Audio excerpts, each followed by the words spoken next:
இந்த ஆட்சி தொடங்கிய ஓரிரண்டு ஆண்டுகளில் இந்த ஆட்சியில் நிதியமைச்சராக இருந்த திரு பிடிஆர் தியாகராஜன் அவர்கள் பேசிய ஒரு 2 ஆடியோ வெளியானது நீங்க எல்லாருக்கும் நினைவு இருக்கும்னு நினைக்கிறேன்.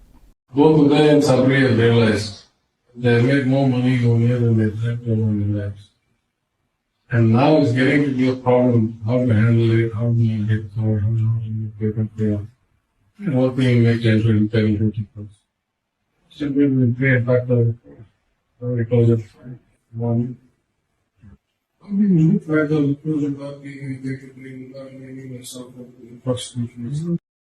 முதல் ஒரு வருடத்திலேயே மாப்பிள்ளை ஒரு 30,000 கோடி, மகன் ஒரு 30,000 கோடி சம்பாதித்து விட்டார்கள் என்று அந்த ஆடியோவில் தெளிவாக திரு தியாகராஜன் குறிப்பிட்டிருந்தார்.